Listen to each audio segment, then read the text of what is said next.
Welcome to SportsBeat KC, the Kansas City Star's daily sports podcast. It's Wednesday, July 14th, and I'm Blair Kirchhoff. We're on the road at AT&T Stadium in Arlington, Texas, and at Big 12 Media Days. This event didn't occur last year because of the COVID-19 pandemic, so it was great seeing coaches, players, and administrators and talking football again. Actually, a lot of the conversation today involved the pandemic, looking back at last year and wondering how the latest spike in cases due to the Delta variant could impact this season. Kansas State beat writer Kellis Robinett joined me to discuss that topic and Wildcats football on today's show. After a break, you'll hear from K-State coach Chris Klieman and Big 12 Commissioner Bob Bowlsby on a variety of topics. So let's get started with Kellis. All right, Kellis, we're sitting on what yard line are we on? Can you tell? Oh, boy. It's right there. 35. 30. How about that? We're sitting on the 35-yard line at AT&T Stadium in Arlington, Texas, where we're Underneath the giant jumbo board, yes, board. Right. It's an incredible building, but what's more incredible is they actually are holding Big 12 Media Days this year.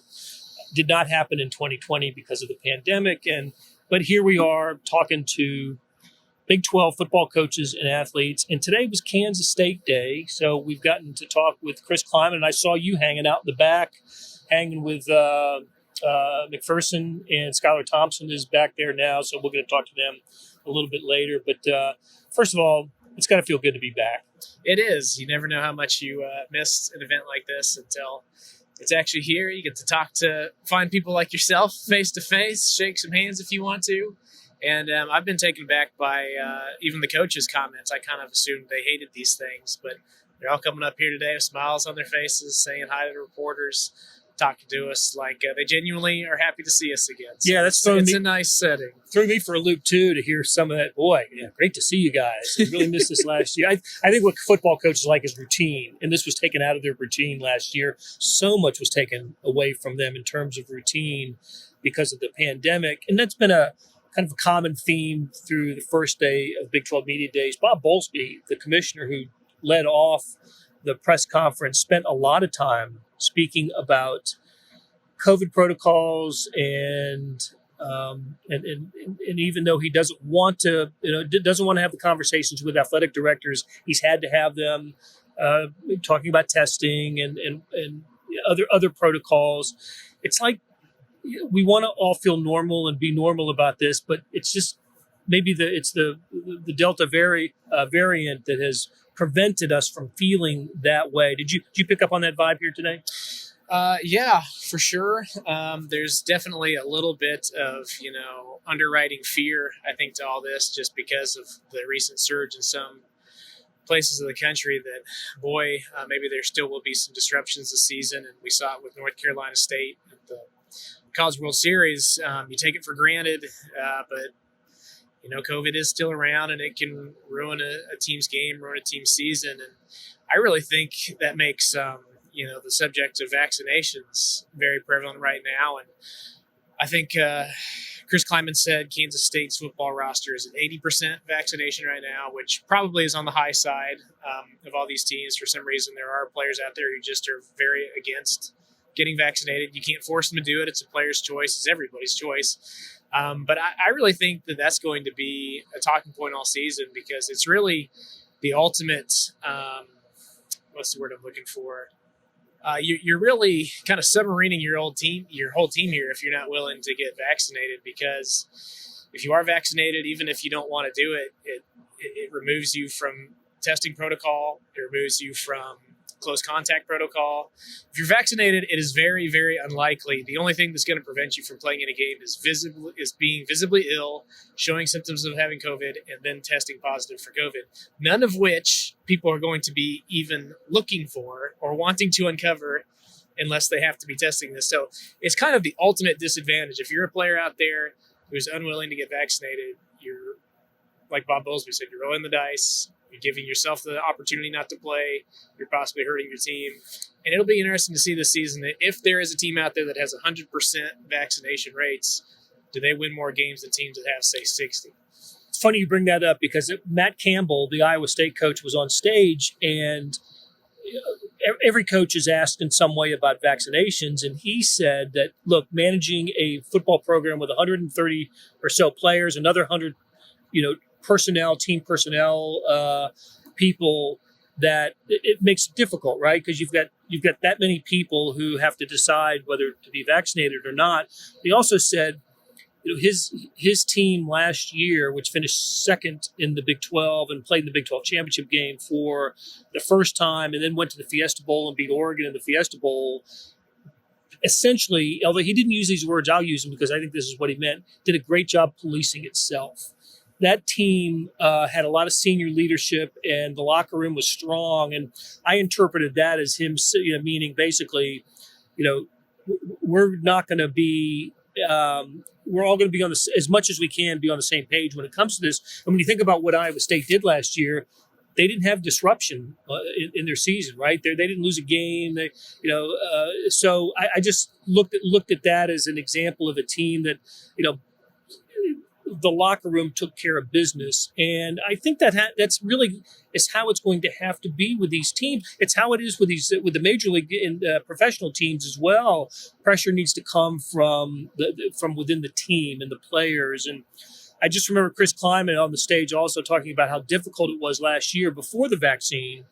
And, here you are at practice and a kid getting pulled off the practice field, and then 4 teammates who worried about themselves because they might have had dinner with him the night before, or a kid who couldn't get on the bus to go to the airport to get on the plane to go on an away game. How, that's the type of thing that no team wants to have and no team wants to be concerned about. And I asked Bowlsby a little bit later, and you'll hear this later in the podcast, what his personal feelings about vaccinations are. And he just kind of shook his head and said, look, just get vaccinated. Just take this out of the equation, take the doubt out of the equation and just get vaccinated. So that's a big, this will continue to be a big topic during Media Day on Thursday. When we wrap up, Kansas will be among the teams we talk to on Thursday. The other conferences get underway next week, including Missouri and the SEC. So, let's switch topics. Kellis, what gets learned at this event when you're regarding the team that you cover, Kansas State? There's probably no big secrets on. There never is at a media day, but you do get to talk with the coaches and some players. And anything that you heard today kind of surprised you or that you didn't know going in? There are a few things, nothing earth-shattering. We haven't seen Kansas State football players do much of anything since spring ball. And honestly, Coach Klieman hasn't either. He's been around him a little bit, but he's not out there coaching them, not out there practicing with them. The players have been working out with each other, so that's where the most information could come in right now. I guess the things that stood out most in my mind are one of the biggest weaknesses on this team would appear to be wide receiver, where last season they didn't have a single guy in that room even hit 300 yards all season receiving. Their 2 leading receivers were their tight end and their running back. Those are the 2 guys they went to every time they needed a big play. They had so little confidence in their receivers. It's almost like they were just out there as extra blockers. And I still think that that's a big question mark heading into this season. But these guys are much more optimistic. And I'm actually willing to buy into it a little bit, hearing it from Skylar Thompson, who's the guy who's throwing to these guys in practice, and Jerron McPherson, who's out here covering these guys in practice. And they're very high on Malik Knowles, who, when he's been healthy, has been an above-average Big 12 receiver. They think that he can actually stay healthy this season and contribute over a full 12, maybe even 13 games if they make a bowl, which would be a really huge boon for this team, because if they actually had a go-to receiver out there on top of some pretty decent tight ends and Deuce Vaughn, then all of a sudden that adds a new element to the offense that can stretch the field, and teams can't just load up in the box and stop them like they did in the second half last season. And obviously having Skylar Thompson back instead of Will Howard as a true freshman is a big upgrade at quarterback too. But not only did they mention Malik Knowles as a potential difference maker, I found out Landry Weber, who, although he's not a game breaker, very dependable player, very good blocker, you can always depend on him being open in the slot, had a very weird situation last year where he played through, I believe it was a torn labrum. And when he went in to go get it fixed, they found out that both of his labrums were actually torn. Wow. So he had to have surgery on both labrums in the offseason, and he's just now been back to a point where he's been fully cleared. Not quite there with Sebastian Taylor, who suffered a torn ACL late in the season, but he's getting back. They're saying he should be at full speed in August. And on top of that, Cade Warner, a transfer from Nebraska, Kurt Warner's son, and Tyrone Howell, a JUCO transfer from Hutch that they just added. They think both could really come in and help them. And if any of those things are remotely true, you take what was the worst receiving core in the Big 12, and if you could even get them up to mediocre, to middle of the pack, to even like seventh, it's a whole different thing for this offense. So I think that's really big. And also on the other side of the ball, Chris Klieman just won't stop talking about Timmy Horn, a defensive tackle transfer from Charlotte, Julius Brents, a defensive back transfer from Iowa. And he said TJ Smith, who was a very hard-hitting safety, is back full speed, healthy now. So those are all very good developments for Kansas State. All right, before we let you go, Kellis, basketball development, a little bit of an unexpected transfer in the news here. It was Montavious Murphy, who was set to be a junior, a redshirt sophomore, wherever you want to call him with COVID eligibility. He decided, kind of an unusual time to announce that you're going to transfer this late in the game, but he decided he's going to start his career elsewhere. And I think from what I understand about the situation, it's not a deal like where he was unhappy or the coaches weren't happy with him. Not really the traditional reason you would transfer. It's just that he's been hobbled by leg injuries, knee injuries. He only played 19 games as a freshman.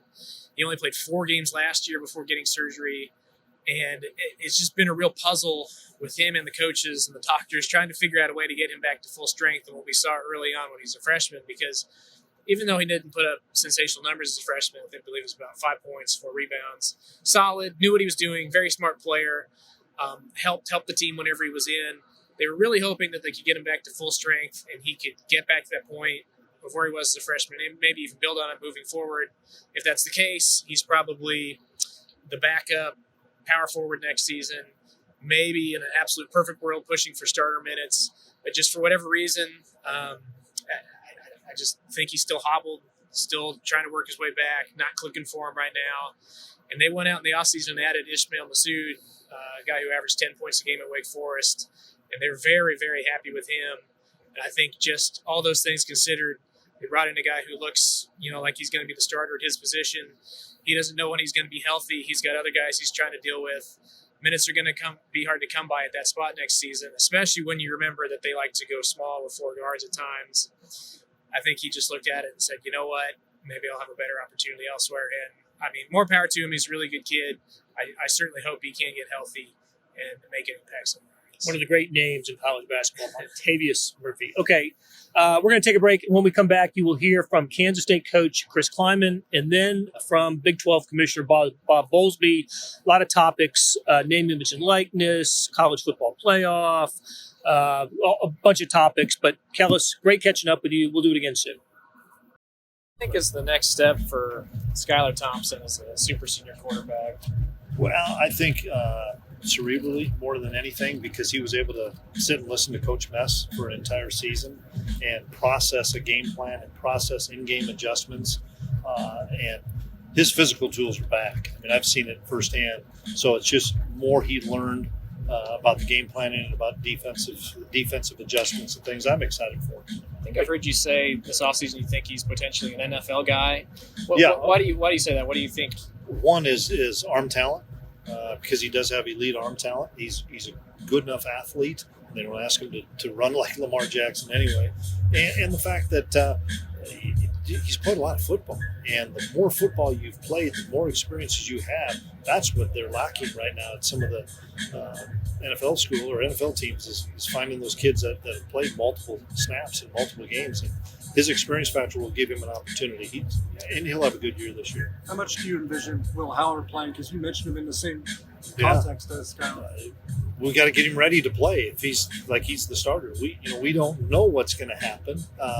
But if somebody said that last year, we'd have said, no, we're just going to focus on Skylar, and then boom, everybody has to be ready to play. And whether it's COVID, and to those two guys, it was an injury, and so Will grew so much as a football player this spring, watching him lift through the winter and then in the spring and in the summer of just transforming his body.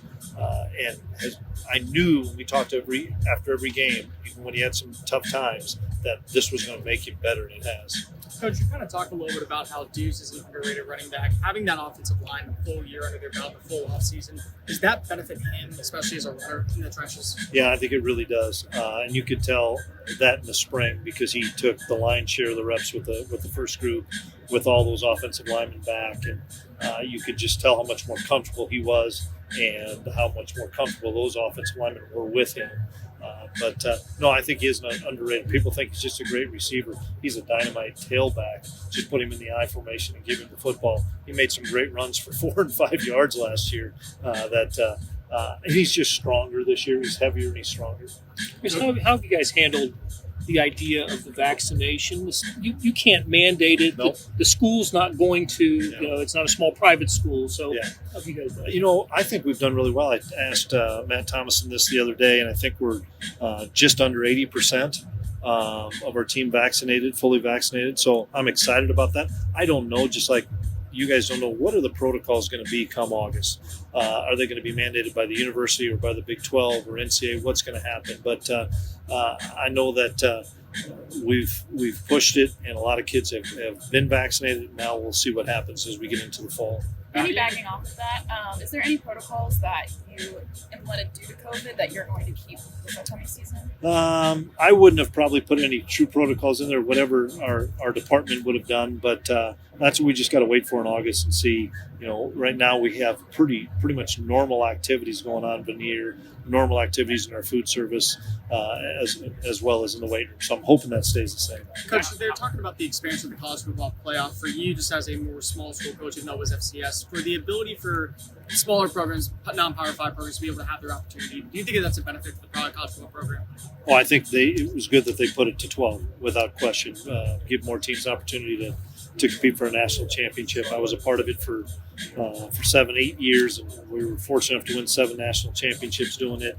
And just the buildup of each of those games, playing 15, 16 games, is difficult. No question that's difficult on the student athlete, but to play for a championship and have the fact that, man, we had to go through a gauntlet of 4 or 5 games is pretty cool. Back to Skyler. He's been awesome the last 2 years against Oklahoma specifically. Is that something you've seen during the week of practice in his preparation, or is it just a big stage he shows out for you guys? Yeah, let's hope it's a big stage. I haven't noticed. He goes about his business the same every week, no matter who we're playing. And he maybe just rises to the occasion. Maybe some of the other things, factor into that with Deuce making a play or us creating a turnover or blocking a punt. But, I'm looking forward to watching him for a full 12 games. And that's what we didn't have even last year, is he didn't know how many games he was even going to play. How much of a luxury is that to have a guy like Skylar Thompson been in the program, was off maybe some last year for some injuries, but now he's been able to get back with his team? What's that like for you as a coach? Well, it's a great security blanket, I think, for the whole team. Yeah, just the fact that he's the leader of the team. He's the guy that – there's a lot of great leaders we have, but he's the main one that they all look to.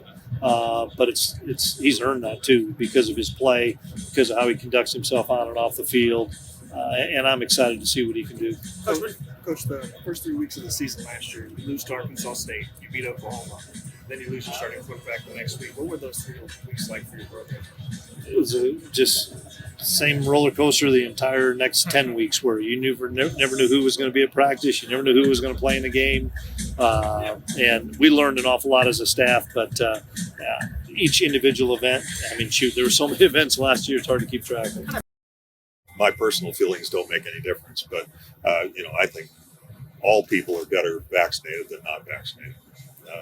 They may have their own reasons for not getting vaccinated, and I certainly respect that, but you're better off being vaccinated than not being vaccinated. And we're going to do everything we can to encourage student athletes and coaches and people close to them to be vaccinated. Is there a stronger message now than there might have been a year ago when there was still a lot of unknowns? Well, we didn't have the question of vaccination that last year because we didn't know when we would get it, and it was about testing. And that we have a little bit of an advantage in the athletic environment in that we, if you're not vaccinated, we have the prerogative to test, and that is a middle ground that we'll certainly access. But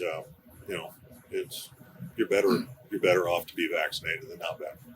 So, Is Brendan, there talk a tracking about number? Is there a tracking number? Like, that's the big thing with the leagues is 75% vaccinated, 80%. Are y'all doing that with teams? With what leagues? With Pro- the pro, pro league. sports Pro leagues leagues. are saying you got to get to a certain percentage. of the Yeah, team. well, are y'all doing that? Are y'all I mean, there's depends on which day you look in the paper as to what the percentage needs to be and who needs to be part of it. But the more people vaccinated, the better. I guess is the Big 12 tracking, for example? The schools are tracking. We don't track it centrally. No, but are you getting those reports? I guess. Are you aware of where? Not anything other than anecdotally. Okay. So right now, there's no level of X school gets to X% vaccination. You no longer have to test. No. Anybody that's not vaccinated is going to be tested. Are all 10 schools looking at full capacity for football right now? I don't know that, Kirk. Okay. It may, perhaps from a wishful thinking standpoint. Right. I haven't heard anybody that said we're definitely going to be below capacity. I think everybody's hopeful that they'll get to full capacity and anticipating getting to full capacity. By start September. Yeah, I think so. Yeah. Well, Bob, I know you and Mr. Stewart have been working hard on this COVID thing, and you see what happened with North Carolina State baseball in Omaha. What were the conversations like in your office and among the ADs as well? Because that's the example. It was a wake-up call. It's a really good example of how you can get off the rails in a heck of a hurry if you're not vigilant. And so it goes back to the self-discipline being the coin of the realm. You're going to have to be self-disciplined, and you're going to have to, if you're not vaccinated, you're going to have to be testing, and so that as soon as you possibly can, and you can keep track of trend lines. Bob, do you think we'll have the roster limits this year? Don't know yet. We're going to have to see what the next 45 days bring. How about the no contest? Same thing, just waiting. It's exactly the same thing. I mean, there's another way to go. You can not have any limits, and you can, just make it a forfeit. You can't answer the bell, you forfeit. In the case of the former, you got zeros on both sides of the ledger. In the case of the latter, you actually got a winner and a loser. And so, we're not going to take that step capriciously. You mentioned the history of cable households in the past realignment expansion, and with that going away, are there things you're looking at? Obviously, there's different streaming options available, but is there a key one or two factors that might be the driver in the next rounds? Well, I think it doesn't matter what package you look at, whether you look at the huge package the NFL just did or some of the smaller streaming only. They all have major streaming components to them. And we got involved with ESPN Plus 3 years ago. We believed that it was the wave of the future, and I continue to believe that. And I think the decline in the linear cable and the increase in streaming is documented that. And so we feel good about where we are right now. But, ESPN and Disney leadership have made the comment that they're going to be entirely streaming based in the not too distant future. I mean, that is an extraordinary comment. And for, one of the biggest linear cable operations ever to make that migration, it's significant. Do you feel like you guys were ahead of the curve a little bit on Yeah, I do. I feel good about it. It's, we're up to about 15 million households, and they just raised the price on it. I think everybody's still finding their way in the digital environment. But yeah, I feel like we were ahead of the curve and have learned a lot over the last 2 or 3 years. I mean, we had probably 600 events on ESPN Plus last year. How do you think the potential of the 12-team playoff expansion could help recruiting top and bottom of the conference, knowing that maybe a top 2, even 3 finish could propel a team into that situation? It's a good question. I don't know that I've thought about it very much. I think we compete pretty well top to bottom, and everybody recruits Texas, We all do some of the same things. Some do it more successfully than others. But, I think a chance to be close to the flame, however you do it, is a good thing. The better competition we have top to bottom, the better our league is, the better the rivalries are, the better the gate receipts are. All of that is based on competition. And so the extent to which we can compete at a high level and compete for those slots. And, I didn't mean to put brackets around it. I think there could be a year when we get 3 teams in, but I think we'll have a really good chance to get 2 in, and it'll be a extraordinarily rare year where we don't get 1 in. Bob, you guys in the process of kind of gathering feedback from your players and coaches on the 12-team model? Yeah, we feedback from everybody. It's coaches, it's players, it's staff, it's ADs, it's presidents. How's that reception been? It's incomplete at this point. We don't have feedback from everybody else. The perception used to be that the Big 12 needed Texas to be on top in order to thrive. And when you see Oklahoma doing well and Iowa State doing well, does it kind of show that this conference can exist without Texas being, one of the top programs in the country? Well, Texas just won the Directors' Cup, so that's emblematic of the best program in the country. They won, I think, 3 or 4 national championships this year, and now they have a brand new football coach. So, I think Steve Sarkisian is an outstanding football coach, and but the expectation of Texas is high. It always is.